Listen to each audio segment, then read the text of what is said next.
Hello, everyone. Can you hear me?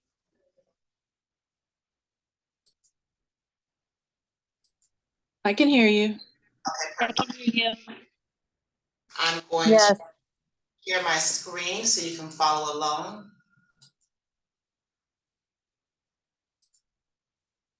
And you guys can see my screen okay? Yes.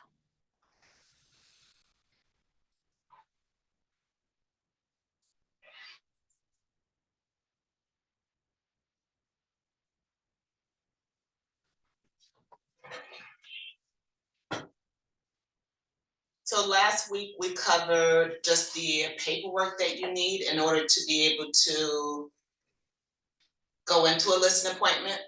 What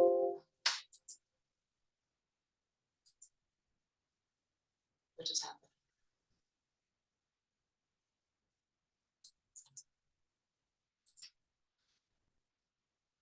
This week we're going to cover how to fill out the listing agreement, as well as just some key topics to cover during your presentation.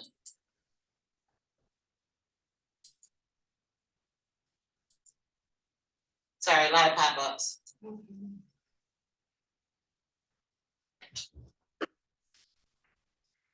So I took notes from a top agent who was in the perimeter office years ago. And the basic thing is, he who asks the most asks the most questions control the conversation. So when we're in our listing appointment, we want to ask a lot of questions to determine the motivation of the seller, where they're going, and what their goals are. And then listen. I think a lot of times, I took a coach's skill camp last week, and they talked about the different type of listening styles. And a lot of times we're listening so that we can respond instead of listening to what the seller is actually saying. And we're going along our script as opposed to being able to navigate and listen to what they're saying and bounce off of their words. So listening is going to be the most important thing that we're doing at this appointment, so that we can hear their motivation, because that's going to come back into play probably later on. And so we want to know what's driving the reason for the sale, and then get a more understanding of what it is that they're moving from or moving to.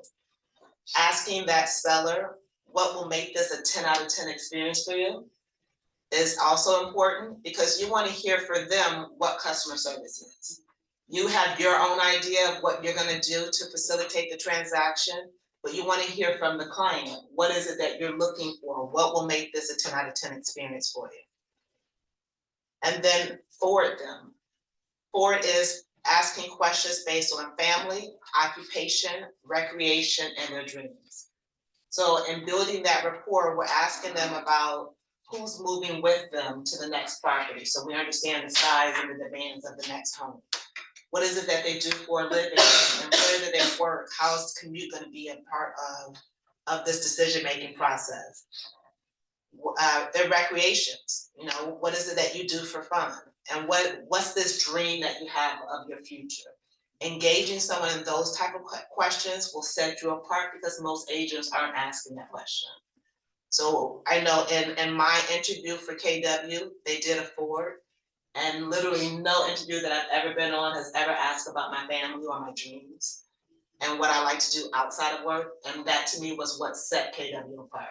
So doing that with your clients will also set you apart, because it shows that you're not just about business, that you're actually caring about the person.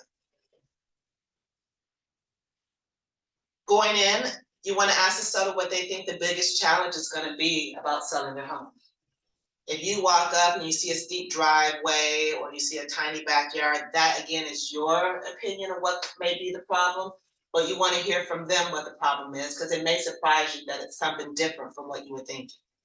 Or they may say, oh no, everything's perfect. And then you may have to say, well, you might want to do this. But again, you're hearing from them their expectations of what they think they're going to need to do. And others will come and tell you, listen, I know my backyard is small, the driveway is steep, and so I'm not expecting to get what the neighbor got next door because my house isn't the same. So really just kind of finding out what their expectations are, and then being able to set realistic expectations for their particular home. We review comps in the last session, so we're gonna present the comps based on the subdivision or the school district, depending on what you can find.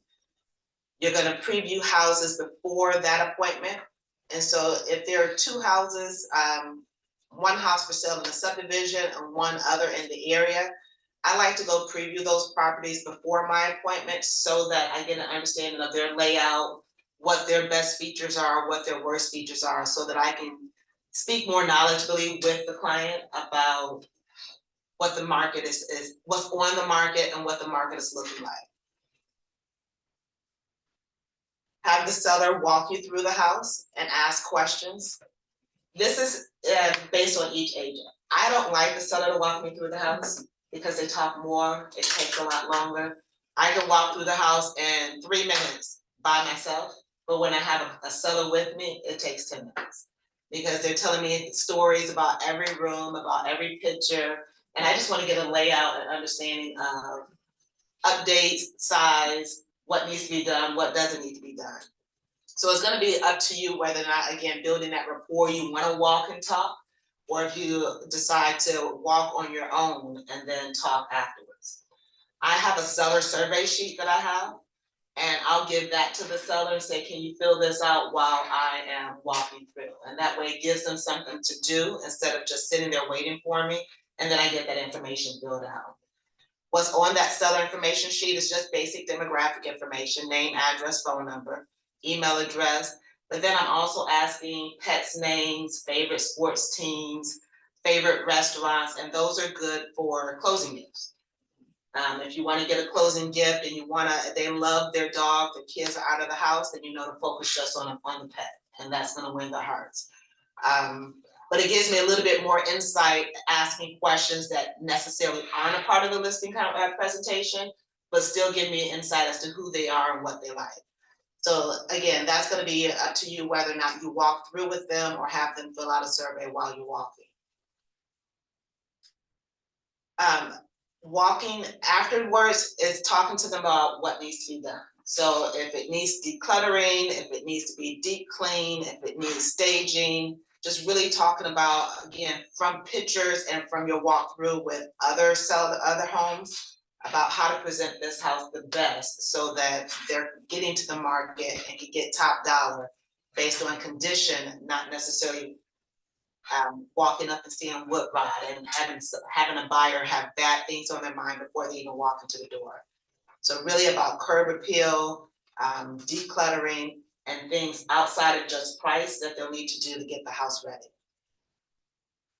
For me, I like to have photography done on Tuesday, photos on Wednesday, go live on Thursday in preparation for the weekend. And so I let them know based on what day of the week that we're having the appointment, what that timeline looks like. So for you, however you schedule your photography, explain to them what needs to be done. I also send them a checklist almost of things that need to be done to prepare for photography. So making sure all the light bulbs are in every light socket. Make sure toilet seats are down, make sure closets are clean, countertops are clear. So I'm very specific about what they need to do to get the house ready. And also even with cleaning stainless steel refrigerators, that you can't go side by side and then up and down because it'll show in the pictures. The mirrors, you wanna make sure that they know specifically what they need to do in order to make the house look right for their photos. Know your numbers, the days on market, the average sales to list price. Again, we talked about that in the last session of just really honing in on the comps in the area so that you'll be able to answer any of their questions about the sales when that comes. The reason why I list on Thursdays, the Wall Street Journal shows that Thursdays are the best days to list. And then ideally show and start on Thursday. And then you have the open house Saturday and Sunday. And for some people, they're putting in their listings that no offers will be reviewed or accepted until after the open house. That depends on the market. Obviously 2 years ago, people weren't waiting for an open house. I think we're kind of getting back to a slower pace where you don't have to make a decision within 24 hours. So again, Everything that we're doing in the listing appointment is setting expectations. We're setting expectations about photography, about what's gonna happen when we hit the market, and what we're looking at as far as showings and getting it sold. So setting the expectations early and then repeating it often so that nothing's new when it pops up. Set up the showing time. If it's a vacant property, you can set it up so that it goes directly to go show. If there's certain blackout times or days, you need to go ahead and do that in advance and find out who's gonna be the person accepting the showings. If it's a husband and wife team, who's gonna be the one responding to the emails, texts, and or phone calls. And then find out how they wanna receive it, email, text, or phone. Finding out, again, best way of communicating with that client and then letting them know your communication policy upfront. So if every Monday you're calling to discuss the activity over the weekend, you're following up with agents for feedback and providing it to the clients, and just making sure they know upfront how often you're going to be communicating with them so that you're reaching out to them before they reach out to you. And then your processes and timelines, again, with if we're on a market, 10 days, no showings, no offers, we're gonna reduce the price. If that's your policy, make sure you're explaining that to them upfront. So we're, again, setting the proper expectations that we're trying at this price point. But if the market's not responding to us within a timely fashion, we're gonna adjust really quickly so that we're not chasing the market, that we're actually meeting the market and providing the right information. So constant communication and updates on what the activity is in the market, and then any feedback that you're getting from those agents, we're passing that along to the seller. If staging is required and you have a staging company, it depends on you whether or not you are paying for that out of pocket, you're splitting the cost with the seller, or if the seller is paying for it in its entirety. Also, I'm giving them the utility sheet at this time. Go ahead and have them fill out who the electric company is, gas company, phone, all of that. If they don't complete it today, it's not a big deal, but you want to give it to them so that you can have it as a part of your listing paperwork.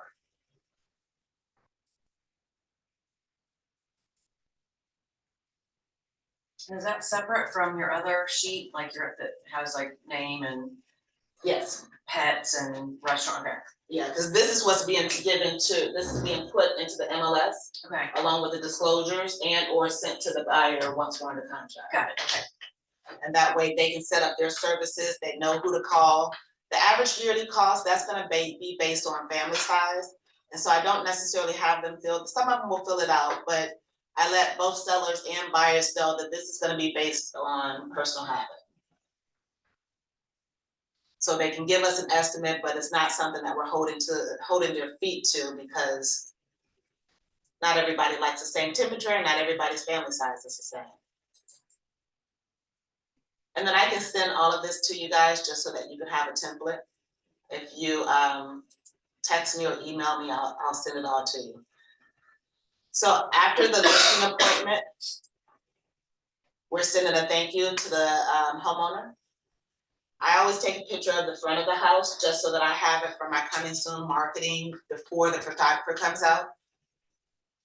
Once you get the paperwork signed, ideally you're getting it signed at the listing appointment. Then you could go ahead and, if you're ordering door hangers or doing any type of pre-marketing, get that photo and get those things out. Again, some of the company names and the people names are gonna be different because it doesn't exist anymore, but most houses, all houses should have a home warranty on it at the listing process. It doesn't cost the seller anything, and it's simply, if something goes wrong during that process, they can rely on that home warranty to fix it as opposed to hiring general contractors. So for every listing, we should always put a home warranty on it, and then that can be transferred over to the buyer, either at the buyer's expense or the seller's expense at closing. But it's a good thing to have, and it's a good thing to offer if it's a property that's a little rough around the edges. Then you go ahead and post your coming soon. Now we're posting in the MLS, put it on the Ross Group, Quang page, start your marketing. with the exact dates of when you're going live. Go ahead and get the photography schedule, send in a CBS code, and then send the list to your seller as to what they need to do to prepare for photography. And I let them know, rain or shine, the photographer's coming out. So even if it's raining that morning, they're still coming, and they can make adjustments with changing clouds, rain clouds to sunny clouds. Where am I? Just listed postcards. Again, get all your pre-marketing material together. Push to get it listed on going live on Thursday, setting up that showing time. List reports is a service that I use that will give neighborhood information and school information. So I go ahead and start getting everything together in list reports so that I can have the binder in the home that has the neighborhood information, school information, the disclosures, the repair list, and anything else that will be pertinent for a buyer coming in. And I can show you guys this report if you're not familiar with that. Well, let me ask you, is anyone not familiar with list reports? Angela, I'm not seeing your screen at home as usual. Again, we've only seen dot loop. Oh, geez. Okay.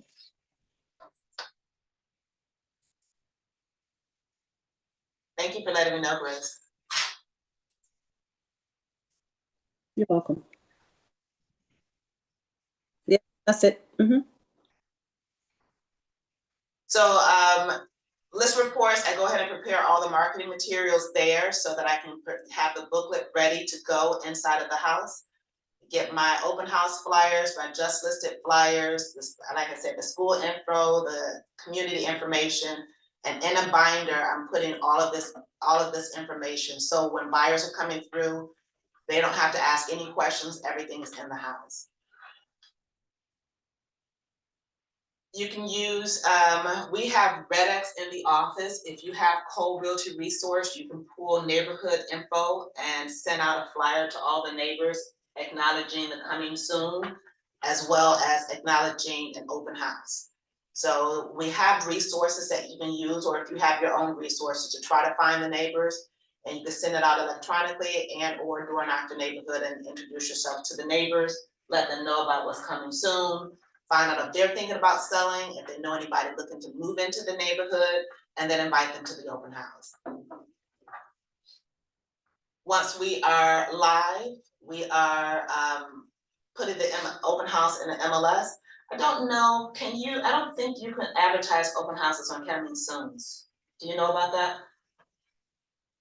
Anybody out there? I don't think you can. I think you have to wait till it goes live before you can market the open house.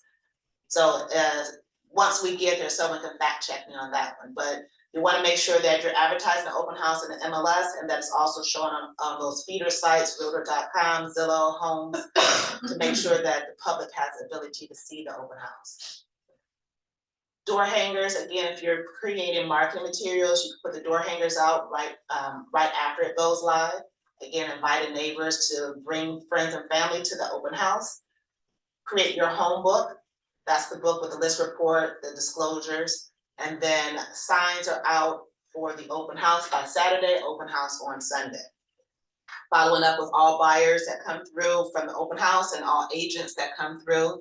And then again, going over that communication and feedback with the sellers so that they're getting an update on a regular basis of the people coming in and what they're thinking.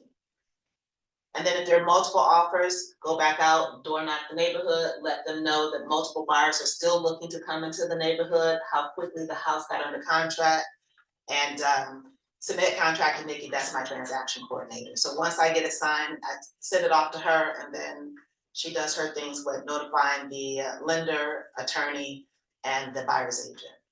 So this is just a quick synopsis of some of the checklists that you should have once you get the listing agreement signed, from the moment that it's signed with your pre-marketing to the time that it's on the market until getting offers.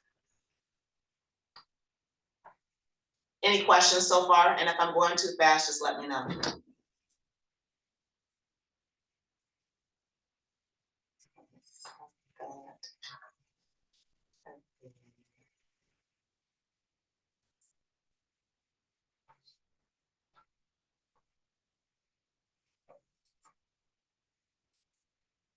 I use Dotloop, not DocuSign, so all of my docs are gonna be in here. And coincidentally, I have a new listing to create paperwork for, so I'm gonna use that as our demo. Let me get the address really quickly.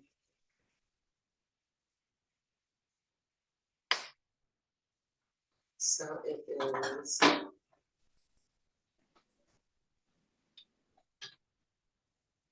So Angela, do you input all your own listings or do you use an admin sometimes?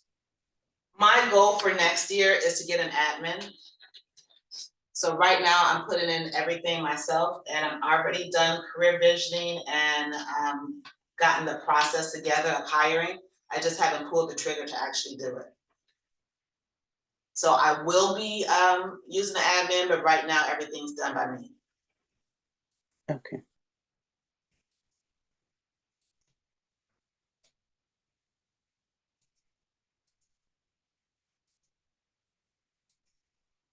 And again, it's gonna look a little differently in DocuSign, but just for the sake of showing you the paperwork. Can you tell us about your listing? So my client is an investor and it's a property that they're having difficulty renting. I have not seen it yet. I'm waiting for access instructions to be able to get into it. So I've only done the comps. And so everything that I talked about last Wednesday is what I sent to her. And she gave me, we agreed on price. Well, we didn't agree on price. She wants to go higher. But we have the parameters again set up, so we go higher. If we don't have an offer, we're coming down. Some, you know, some sellers, they just wanna push it. Even though you can get under contract faster and close quicker, they still wanna try for a little bit more, and we find that more so with investors. So it is a typical 3-2, 1,500 square feet in Lithonia. Renters were in there, so I can't imagine that it's in excellent condition, but it's owned by a property management company, so it's been maintained. It's just, once I see it, I'll see how well maintained it's been. And where are you all listing? Like what price? 265. Okay. I recommended 250. She wants to go 265 with the understanding that we're probably gonna sell at 250. We are under contract. We're actually closing this week on another one in Lithonia that we listed at 260. She wanted to go higher and I said 260 is too high. But we listed at 260 and we're closing at 250, which is where I told her in the first place. Actually, I told her 245 and we can get multiple offers, and she said no. She'd rather go higher and wait as opposed to lower and get multiple offers. But you know, I just do what I'm told, and well, again, setting the expectations up front. This is where I think we'll be. And if you change it, that's fine, but when we're not getting the right offers or we're not getting it, it's a reminder back to, well, remember, this was high. And so that conversation to adjust pricing will be easier because we've already had that conversation up front and she's aware of what's gonna happen. So I'm acknowledging who the seller is. Me as the listing agent, so that when it goes to autofill, everything's already done. The documents that I have in my listing folder, this is in DeKalb County, so we'll have the DeKalb County plumbing disclosure. And not everybody knows this, only for DeKalb County, there's a separate exhibit disclosure that needs to be added to the contract. They have a specific low flow toilet plumbing that needs to happen within DeKalb County. So we wanna make sure that this exhibit is included in all of our docs. If it's an HOA community, we're including the community association disclosures. Seller property disclosure, this one is for condos, so I'm gonna make sure that's taken out. This property was built after 78, so we don't need the lead-based paint exhibit, but if it were before 78, we would have that. Those two are the same. So I usually upload everything and then delete what I don't need. And we have our listing agreement and then FMLS notice of closing. Always the wire fraud and affiliated marketing disclosure. We are listing, so I don't need that one. The authorization to show unlisted property is if I were working with a for sale by owner or a homeowner whose property is off market. This is essentially our commission agreement and permission to gain access. Just show this to you really quickly. So you're identifying the property, the legal description of that property, all of this information, but down here, you're specifying what the commission that you're expecting if this property were to be sold by you, if your buyer wants it. And it's for specific buyers or tenants. So you're writing that name in. So it's not an unlimited, I get to show anybody. It's I specifically am showing Angela Presley this property. And if she likes it, the commission that I'm getting is going to be 3%. And then you're having the seller sign this. Seller or sellers, and then you sign. This is not between you and the buyer, this is specifically between you and the seller, getting permission to show the property and agreeing upon commission before it's shown, so that that discussion is out of the way up front. Protect yourself when selling a house and the ABCs of agency. These are the two seller pamphlets that I submit to every seller. So for these two, the disclosures, we're only filling out the top part. Just the address, and then they're gonna fill in everything that's relevant. And I always specify, this is information that they know. And then on here, everything that is checked is what's remaining in the property. If you check it, it has to stay. If there's something that needs to be repaired, we're identifying it here so the buyers knows upfront what needs to be repaired or replaced before they do their inspection.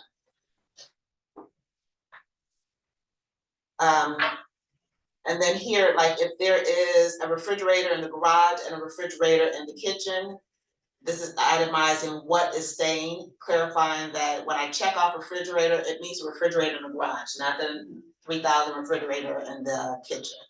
So we want to make sure that we're being very clear about what's remaining in the property. I have a listing that's closing tomorrow, and they said they were leaving the TV. The buyer's agent did the walkthrough, TV's not there. So of course she called me, what's going on, the TV's not there. Was a miscommunication between ex-husband and ex-wife, and he took the TV, but he's gonna bring it back.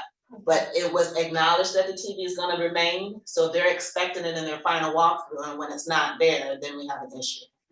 And if he had sold that TV, he would have to buy another TV because again, it was agreed upon it remaining in the property. And then they signed that. Rob Pritz had a situation that he's told us about where the property had a Ring doorbell. And so like when you fill that out, they said the doorbell's staying, but the seller took the Ring doorbell with them, so he's like, I had to go buy. Yeah. Like there was still a doorbell, And it wasn't the Ring doorbell. truthfully, they did what they said they were gonna do. Because in the description, it doesn't specify the Ring doorbell. And so when we're looking at that, and it's just one more thing that we have to check out when we're going through a property, that if it does have Ring cameras or Ring doorbells or the Nest thermostat, that we're identifying that this Nest thermostat is what stays. Not just a thermostat, not just a doorbell, not just this, but this particular one that you have in the home is what's to remain in the property when my buyer takes So would possession. you put that in that little box and say specifically the Ring doorbell is staying? And if that's my seller, That you're listing. yeah, if it's they're my typing listing, it. I'm having them specify it. If it's my buyer, then we may do an amendment acknowledging, or in the sales contract, acknowledging in the special stipulations that the Ring doorbell stays at no cost to the buyer, the Nest thermostat stays at no cost to the buyer. So just being as clear as possible, regardless of what side you're on. Right. If you're on the listing side and it's not in the disclosure, when you're writing the offer, you specify and say, oh, I saw those security cameras, you're probably taking it, but let me just go ahead and clarify just to make sure. So that's on us to make sure those details. Yep. We can't rely on our clients to. No, Yeah. because just like she Just said, Rob bought it out Yeah. of pocket, okay. you'll be spending money out of pocket because of those misunderstandings and you're trying to make your client happy, Exactly. and for the sake of not having to spend extra money. Extra $150 on ring for front and back, and then, we wanna just be clear up front. And sometimes we forget, and it's just something that we forget, and it's a lesson that it becomes an expensive lesson. Wire fraud, I explained this exhibit to sellers as well. It's more so for the buyer because it's in regards to wiring money. The sellers are on the end receipt of that. But I want to just make sure for you guys that we are explaining to everyone what this exhibit is. It wasn't in KW, but there was a brokerage 2 years ago. In December, the buyer came from up north, the northeast part of the country, and they sold their house, wired their money on a Friday to the attorney, and they came down to Georgia and were closing on Monday morning. Well, she was on hold with the attorney while she was at the bank and was on hold for too long and decided to hang up and just wire it to the number that was in the email.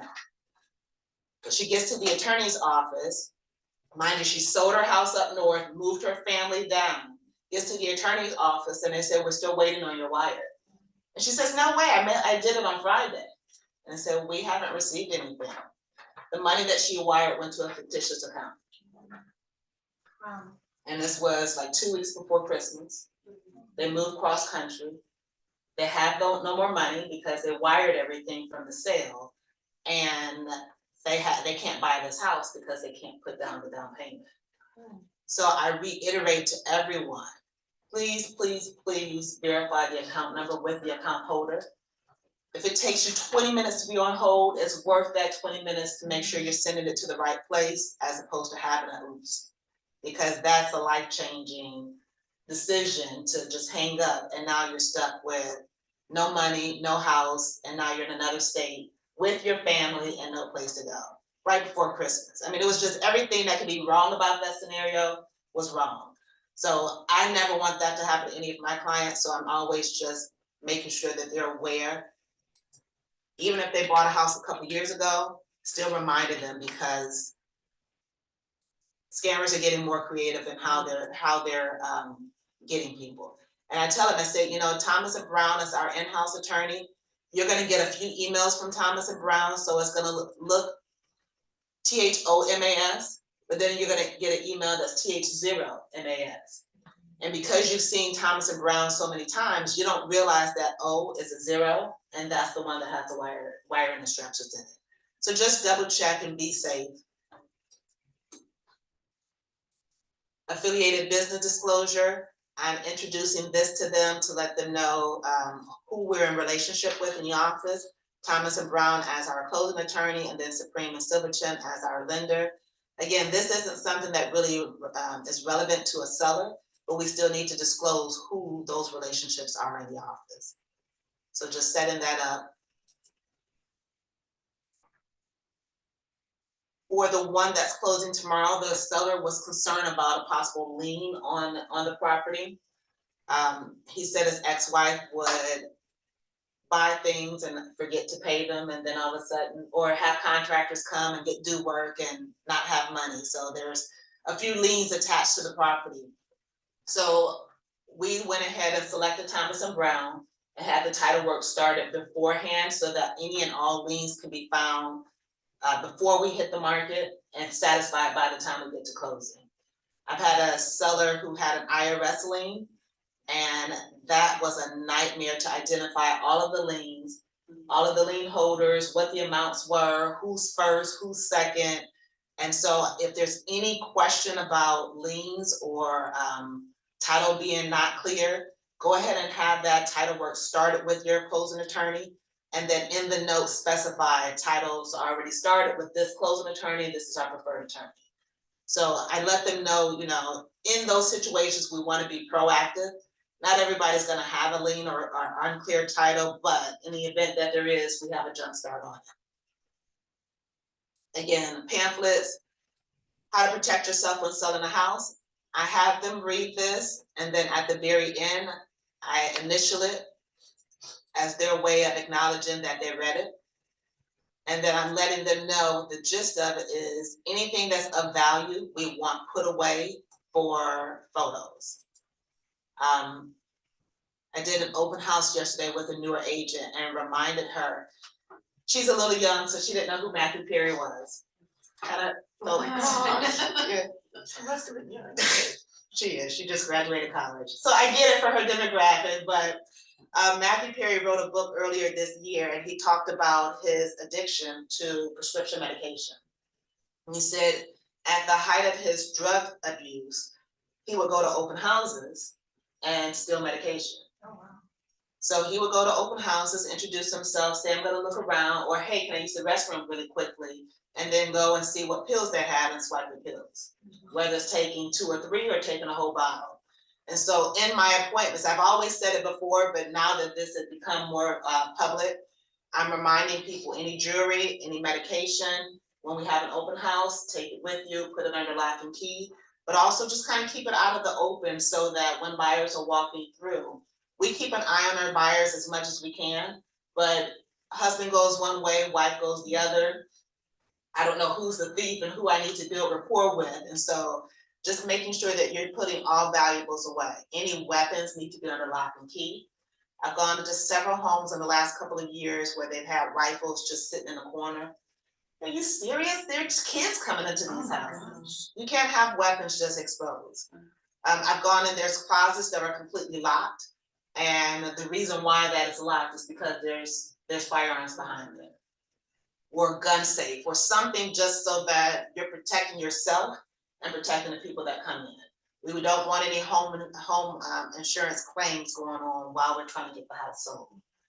So if that closet is closed, is that a good, it can remain closed even when you're trying to? If it's locked, I mean, depending on the reason, like I've seen some people, I had one listing where they had a cat that just had kittens. Okay, And so we put a note on the door. so there's a reason. Yeah, Yeah. or you can take a picture, Okay. open the closet door, take a picture, And then post close that, it, lock it, put the picture on the front so people know. what's inside, It's not a but deep closet, it's a regular closet or whatever, but, exactly, yes. cause I mean, they're curious, but. They're curious, but we wanna protect them, but we also wanna give them a reason why we're protecting. Yeah. And so if there's kittens inside or a bomb inside, either way, we wanna say, this is on the other side, this is why we're not having to open the door.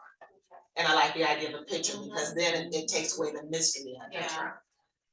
The ABCs of agency, again, at the bottom of it, I'm having them initial to acknowledge that they read it. Now, whether they actually read it and just scroll through and sign, that I don't know and I don't question, but I'm giving it to you and this is my acknowledgement that you received it. They don't. I've had buyers where I will specifically say, the language in this is very important for you to understand, whether it's the where is as is homes where you're walking in and there's some safety issues or there's some mold and they're saying, we're not responsible for anything that happens during the showing. That's a red flag. I need you to understand that this house may not be what you're thinking it is. And before I can get off the phone, it's signed. It's like, I know you didn't read that. I absolutely know you didn't read that piece. So in here, again, basic information. DocuSign may look a little differently, but we're getting the street name, address, the tax ID. And if you guys remember where to get the tax ID, we're gonna get our deed book and page number and our tax ID number from Realtors.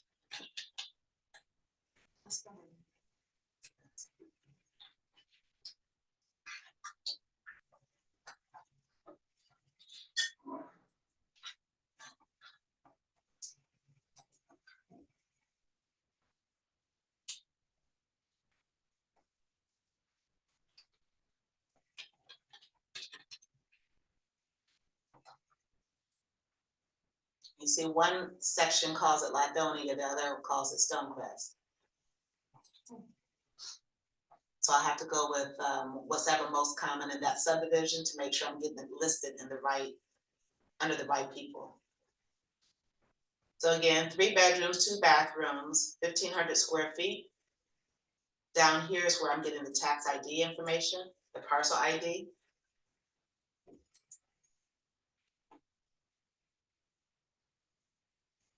all of the brokerage information, seller information. I'm gonna do this for today.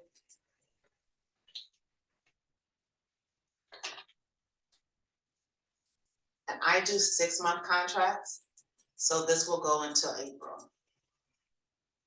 Definitely don't want to be on the market by April, but lately I'm seeing a lot of properties go under contract and come back on the market. So I want to give myself enough time where I'm not having to renew the listing by only doing a 2-month listing.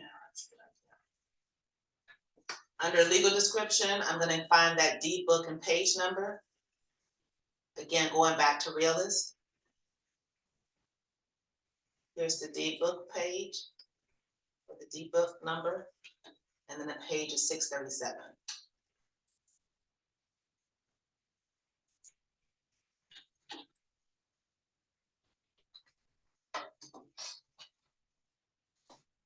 We're listing at 265. It's gonna start today. It's gonna end in April.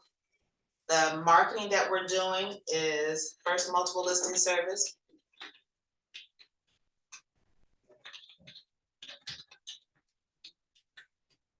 Keller Williams listing service.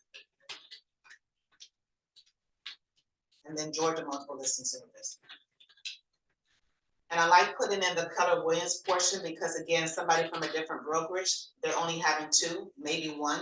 And this is showing that we have at least 3 that we're using for marketing.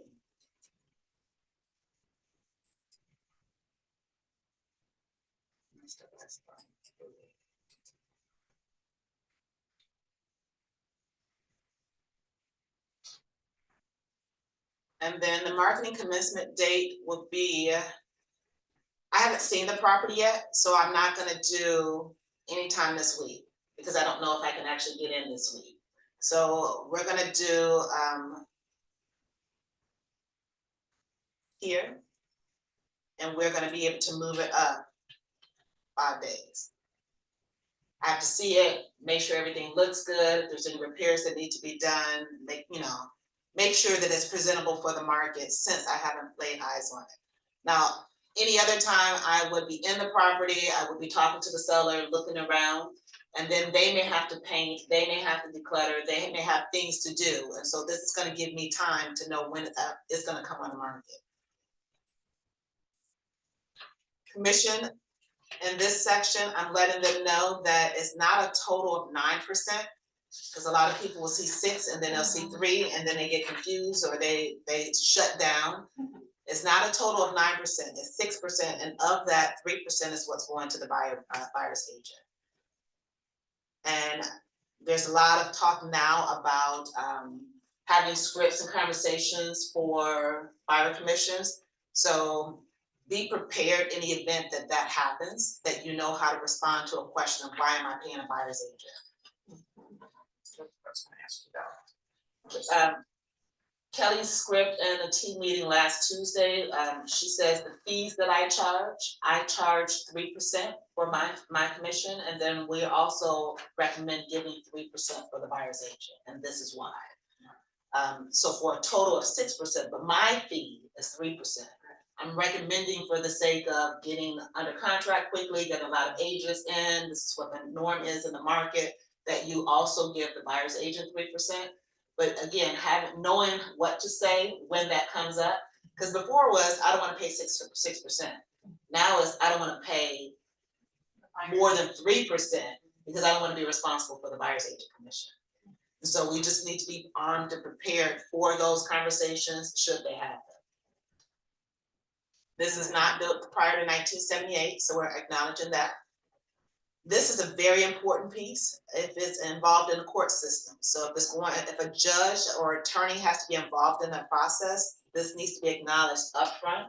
And we need to know who the parties are that are involved and exactly what needs to be done. I had a divorced couple who, they never remarried, but they got back together. And they lived in the same house. And they sold their house this summer. But legally they're divorced, and their divorce decree had a specific percentage going to each person based on their divorce from years ago. That's what the attorneys had to go by as opposed to, hey, we're back together, let's put it all in this joint account. They can't do that. They have to have the divorce decree and follow the divorce decree because it's a legal contract.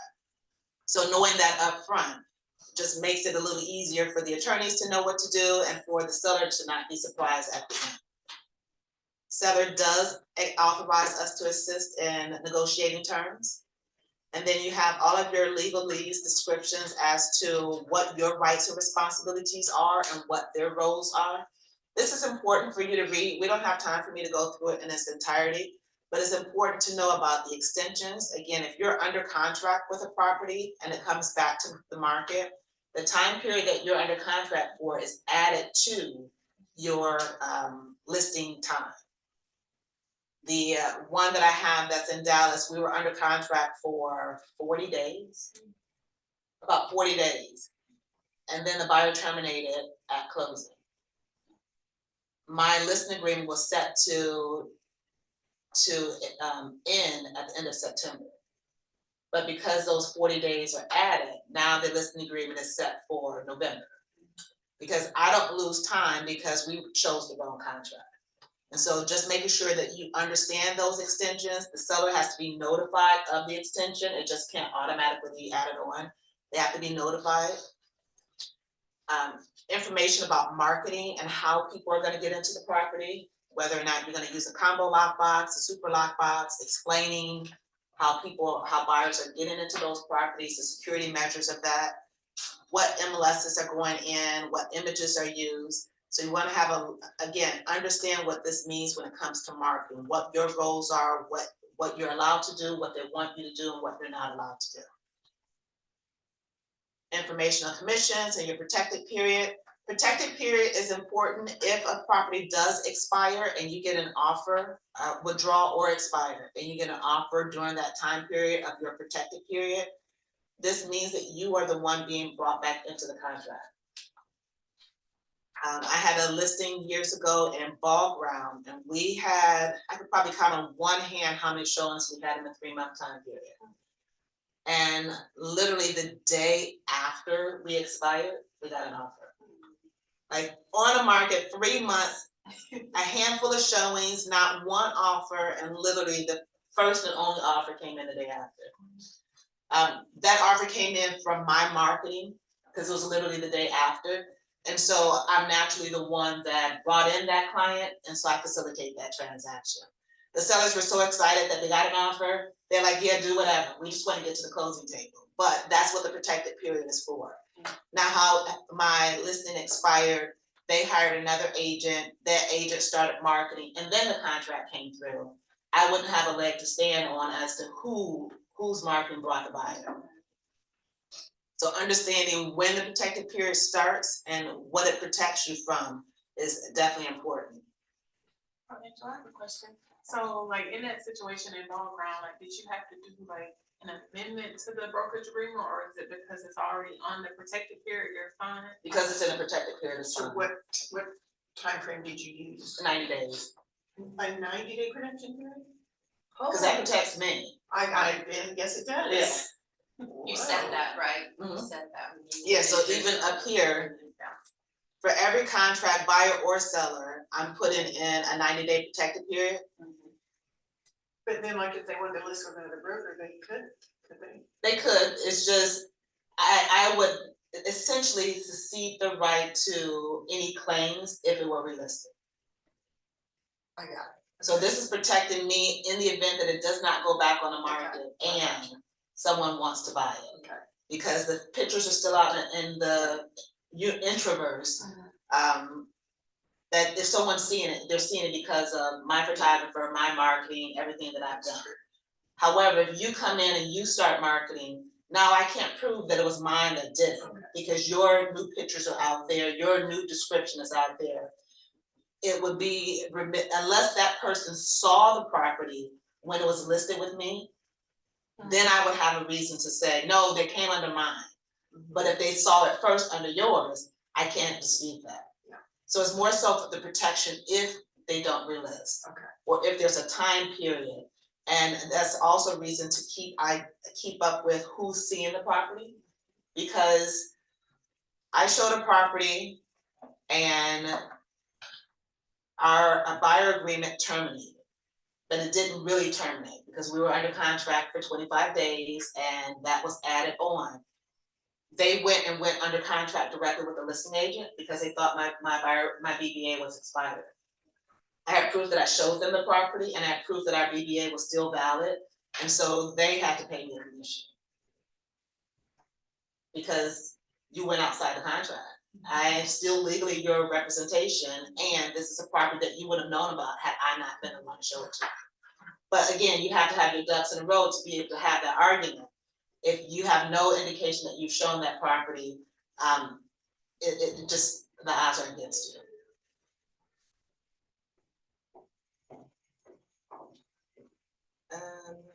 Again, the type of agencies, dual agency, the office allows it. I would highly recommend against it. It's very hard to be impartial to do two different parties. My very first listing, my second listing was dual agency, and it was tough because I had been working with the buyer for a long time and I had been working with the seller. And so I knew both of them and both of what their goals were, and my buyer had some financing issues. But as a listing agent, I'm supposed to report financing issues to the seller, but as an obligation to my buyer, I want to give him the opportunity to fix it before it's a problem. So it's very tricky doing dual agency. You can absolutely do it with permission of the buyer and the seller. But I would strongly urge you not to. Designated agency is having someone within the same office work on the same deal. So whether it's my listing and D'Angela is your buyer, we will both acknowledge designated agency on the purchase and sale agreement. If it's my listing and my buyer, but I don't want to do dual agency, then I can say, hey, for this particular transaction, can you do the contract? And now I'm designating you as her agent. Probably getting a referral fee in exchange for that. And it's just for this contract so that if things don't work out, they come back to me, but so there's no conflict, I'm saying work with someone else. Can I just ask what the referral fee would be? Like, Typically you're it's about, splitting the commission with that agent, right? you can negotiate whatever you Yeah. want. So I can say, hey, I want a 50-50 because literally all you're doing is putting numbers in the contract. But at the same token, if things go crazy in the middle of that contract, you've already negotiated giving up 50% of your commission, and now you're dealing with this nightmare situation. On average, when we're doing agent to agent, it's 25 to 35%, depending on the agent and the referral. But that's completely up to you as to what you want to negotiate. Lead-based paint exhibit, this disclosure has to be completed along with everything else at the time of the appointment. Any property built prior to 1978, the seller needs to state whether or not they're aware there's been any lead-based paint or lead products in the property.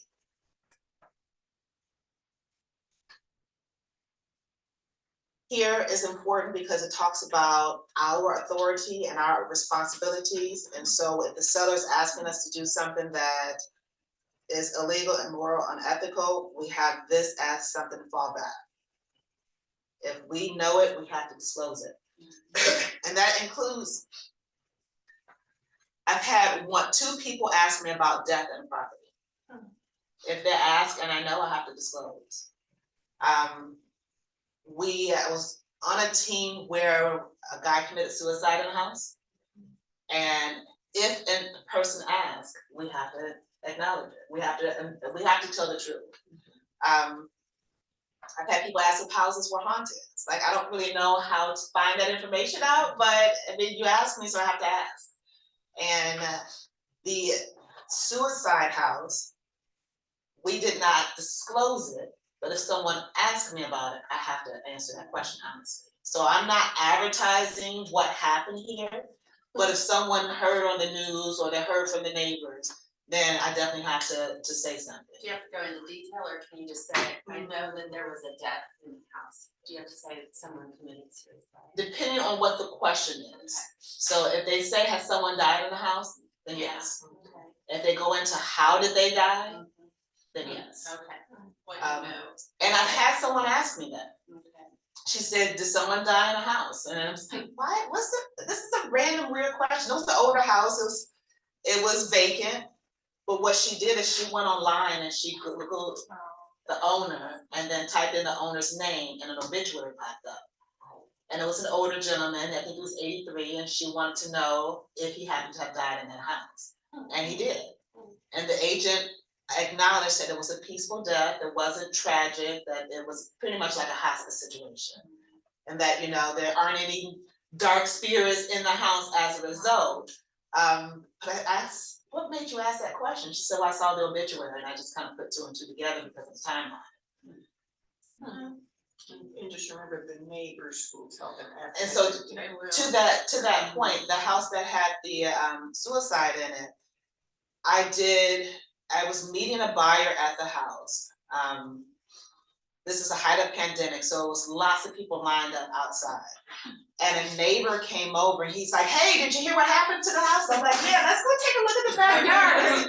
You know, I got him away from everybody because he was itching to tell the story. And if he says it and then the buzz goes out, then I have to acknowledge that, yes, he's right. This is what happened. And he was like foaming at the mouth trying to get this story out. And he told the details. Yeah. And they will find out because the neighbors will tell them. But I don't want that to be the decision making. To share. No, but you can't keep somebody. It's gossip. Yes. Because it was something that had just happened in the neighborhood because of the trauma of it, of the whole situation. It was a whole story about it, that all of the neighbors on that street knew what happened. I mean, it was police out there, it was coroners out there, they were out there for a long time. There was an older woman that lived there for a really long time, so they knew who she was. So the neighbors knew, and when they saw the house going to market, they knew why. They saw the cleanup crew. I mean, they just were part of the whole process. Why you want to greet your new neighbor with the horror story? I don't know, but Was that your listing or were you? it was our listing. Yeah. So that was the exact reason why my purpose was to take him to the backyard where everybody was in the front of the house. Well, you know, it's busy up here. Let's take a look at the back and look at the exterior so that I can get him away from everyone while still getting him to look at the house until it's our turn to go in.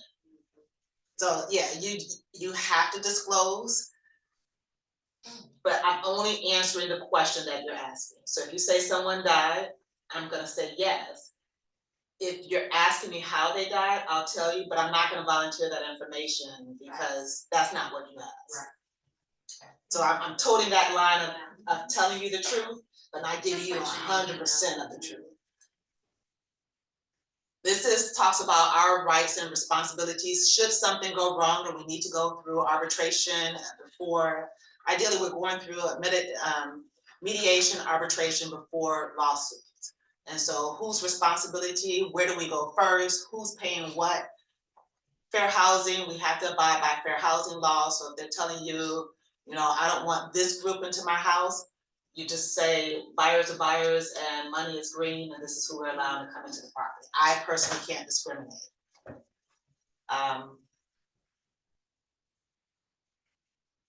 Let's see. All this is just good legal information. Our duties to the seller and the seller's duties to having the house on the market. They have to have the house available for showing. It makes it very difficult when we have tenants in properties because the seller wants to make the house available. But this doesn't necessarily transfer to the tenant. The tenant has the right to quiet enjoyment, and so we can't force them to allow showings. And it really makes it difficult to get a lot of investment properties sold when tenants are in there because they may not keep the house clean, they may not leave when showings, they may not allow showings, they may have pets, and it's just so many different things that go into it. But you want to at least have the conversation about what their roles and responsibilities are, especially if it's investment property. And then here we're acknowledging what pamphlets we're given.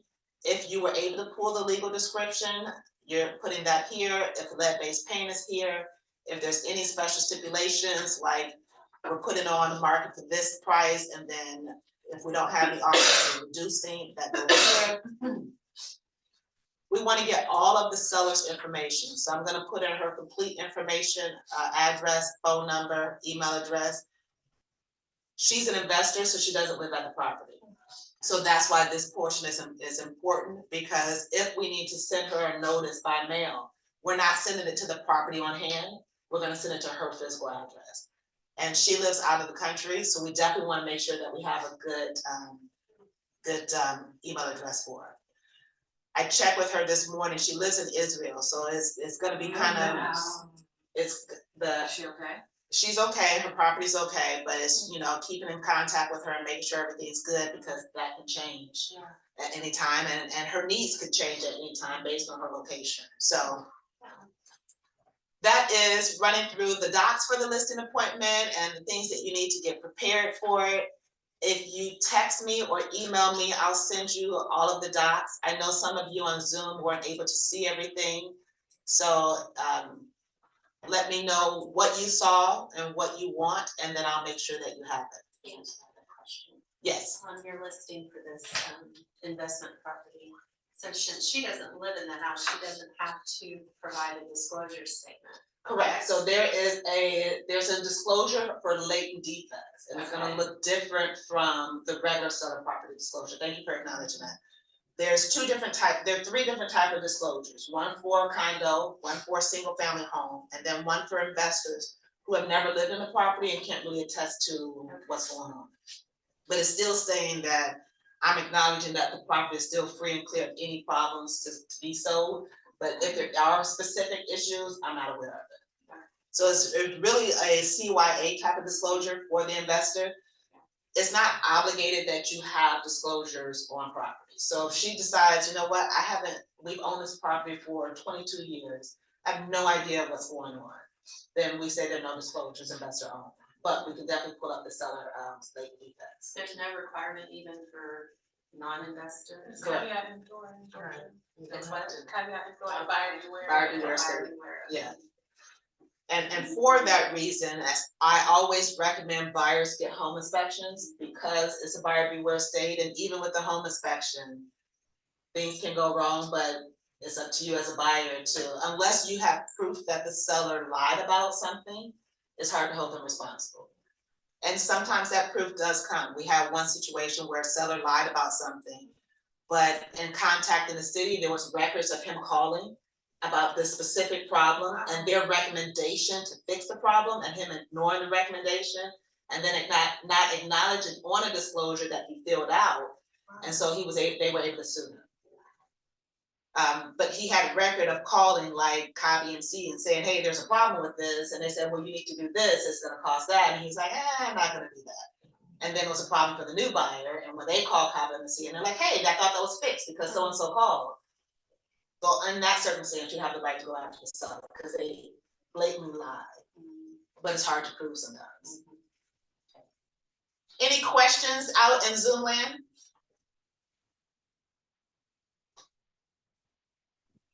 Well, Thank you so much. No problem. Thank you guys for attending. And like I say, let me know what you need and I'll get it to you. Thank you, Angela. Bye. Thank you, Angela. Fun.